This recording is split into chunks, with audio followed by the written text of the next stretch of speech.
ఈనాటి నా టాపిక్ ఇంద్రుడు నాట్యము.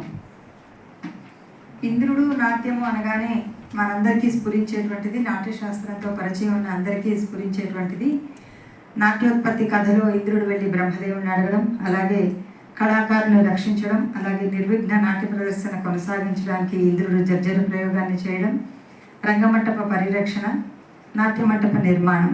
ఈ విషయాల్లో మనకి ఇంద్రుడు ఉంది, కొత్తగా ఏం తెలుసుకుంటామని చెప్పి ఒక ఆలోచన వస్తుంది. సో అసలు ఈ ఇంద్రుడు ఎవరు? ఇన్ని రకాలుగా నాట్యానికి దోహదం చేసినటువంటి ఇంద్రుడు ఎవరు? ఇంద్రుడు పదానికి ఉన్నటువంటి అర్థం ఏంటి అని తెలుసుకోవాలంటే, ఇంద్రుడి గురించి, ఇంద్రుడికి నాట్యానికి ఉన్న సంబంధం గురించి తెలుసుకోవాలంటే ఇంద్రుడిని 360 డిగ్రీస్లో అర్థం చేసుకోవాలి. ఒకటి, ఇంద్రుడి ఆయుధమైనటువంటి వజ్రాయుధం, వాహనమైనటువంటి ఐరావతం, ఆయనకున్నటువంటి అప్సరాగణం, అలాగే ఇంద్రుడి పేరిట జరిగేటువంటి ఇంద్రోత్సవం, వీటన్నిటిని మనం కలిపి సమిష్టిగా అర్థం చేసుకోవాలి. అలాగే ఇందాక సుధామాల చెప్పినట్టుగా నాట్యము, గీతము, వాద్యము, ఈ మూడింటిని కలిపి మన నాట్యం కింద తీసుకొని, సంగీతం కింద తీసుకొని అర్థం చేసుకున్నప్పుడు ఇంద్రుడి గురించి బాగా తెలుసుకోవచ్చు.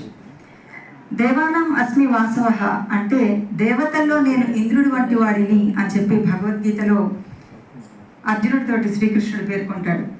ఇంద్రుడు అంటే వృత్తాది రాక్షసులను చంపి మరుత్తుల సహాయంతో భూలోకాల్లో వర్షాన్ని కురిపించేటువంటి వాడు దేవుడు ఇంద్రుడు.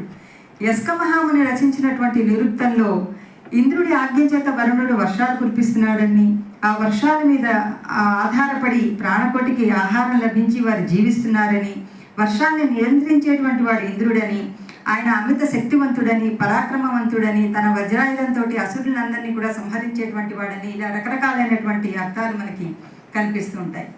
ఇక ఆధ్యాత్మిక అర్థంలో కనుక ఇంద్రుడిని అర్థం చేసుకున్నట్లయితే, ఇందాక సుధామాల చెప్పినట్లుగా ఇంద్రియాల ద్వారా, కన్ను, ముక్కు, చెవి, ఈ ఇంద్రియాల ద్వారా మనం ఏదైతే విషయాన్ని గ్రహిస్తామో అది అంగుష్ట మాత్రంలో ఉన్నటువంటి ఇంద్రుడు అనుభవిస్తూ ఉంటాడు.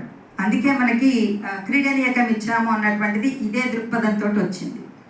ఇక వాస్తు శాస్త్ర రీత్యా ఇంద్రుడిని అర్థం చేసుకోవాలంటే, బృహత్కాలోత్తర శాస్త్ర రీత్యా ఒక గృహ నిర్మాణం చేపట్టినప్పుడు ఆ ప్రాంతాన్నంతటిని కూడా 9x5 45 గళ్ళ కింద విభజించి మధ్య భాగానికి ఉన్నటువంటి స్థానంలో తూర్పు భాగంలో ఇంద్రుడిని స్థాపించాలి అని వాస్తు శాస్త్రం చెప్తోంది. నాట్యశాస్త్రంలో రంగమంటప నిర్మాణం కనుక మనం చూసుకున్నట్లయితే, రంగమంటపాన్ని నిర్మించేటప్పుడు పద్మాకార మండలాన్ని రచించి మధ్యలో బ్రహ్మదేవుని స్థాపించి ఆయనకు తూర్పు పక్కగా ఇంద్రుడిని స్థాపించాలి అని పేర్కొన్నారు. అంటే వాస్తు శాస్త్ర రీత్యా ఎక్కడైతే మనం ఇంద్రుడిని స్థాపించాలో అదే శాస్త్ర రీత్యా మనం ఇంద్రుడిని